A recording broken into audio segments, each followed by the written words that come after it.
So ಆ ಎಚ್ಚರಿಕೆಯನ್ನು warning ಮಾಡಿದ್ದೀನಿ ನಾನು ಅವ್ರಿಗೆ. ಆ ಎಚ್ಚರಿಕೆಯನ್ನು ನಬಾರ್ಡ್ನವರಿಗೆ, ಮೈಕ್ರೋ ಫೈನಾನ್ಸ್ ಇನ್ಸ್ಟಿಟ್ಯೂಷನ್ನವರಿಗೆ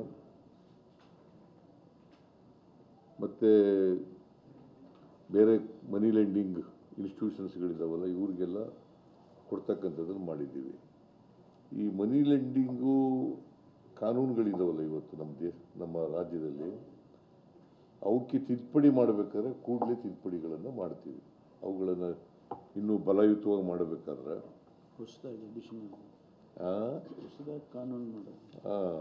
ಮಾಡ್ತೀವಿ. ಜೊತೆಗೆ ಒಂದು ಹೊಸ ಕಾನೂನನ್ನು ಮಾಡ್ತೀವಿ.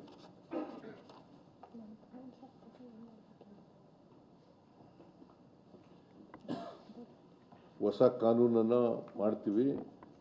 Only with N interest to give protection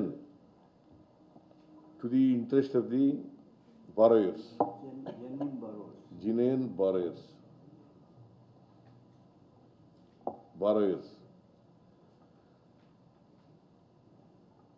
ಮತ್ತೆ ಲೈಸೆನ್ಸ್ ಇಲ್ಲದೇನೆ ಯಾರು ಕೂಡ ಮನಿ ಲೆಂಡಿಂಗ್ ಮಾಡಕೂಡದು.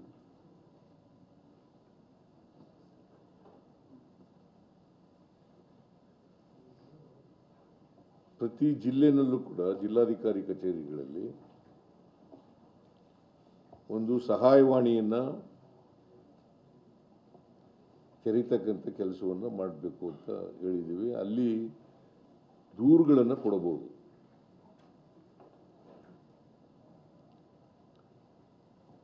ಆ ದೂರುಗಳ ಮೇಲೆ ಪೊಲೀಸ್ನವರು ದೂರುಗಳನ್ನು ಕೊಟ್ಟರೆ ಅಥವಾ ಸುವೋಮೋಟೋ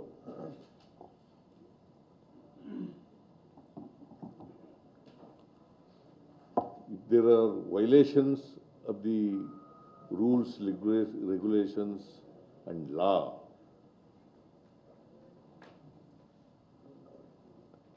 ಅಂತ ಕಡೆ ಸುವೋಮೋಟೋ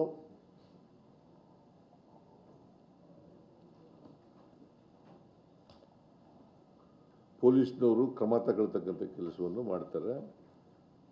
ಮತ್ತು ಯಾರೇ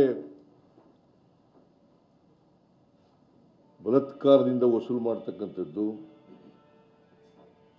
ಗೂಂಡಗಳನ್ನು ಬಳಸಿ ಮಾಡ್ತಕ್ಕಂಥದ್ದು, ಎದುರಿಸಿ ಮಾಡ್ತಕ್ಕಂಥದ್ದು,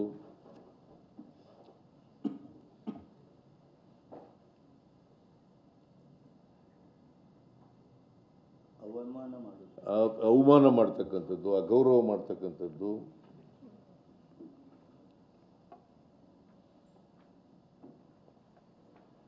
ಅಂಥ ಕಡೆ ಪೊಲೀಸ್ನವರು ಅವರ ಫಿರ್ಯಾದಿಗಳನ್ನು ರಿಜಿಸ್ಟರ್ ಮಾಡ್ಕೊಂಡು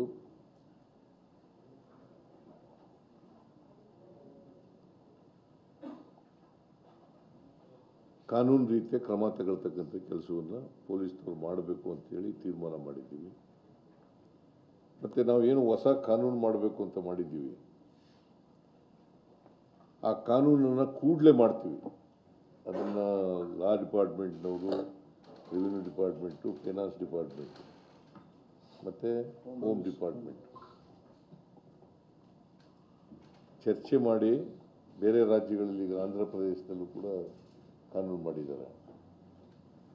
ಆ ಕಾನೂನುಗಳನ್ನು ಕೂಡ ನೋಡಿ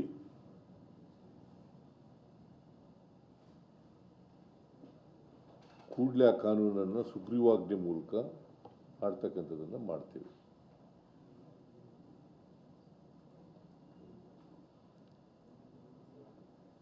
ಕೇಂದ್ರ ಸರ್ಕಾರಕ್ಕೂ ಒತ್ತಾಯ ಮಾಡ್ತೀವಿ. ಆಮೇಲೆ ಕೇಂದ್ರ ಸರ್ಕಾರಕ್ಕೂ ಕೂಡ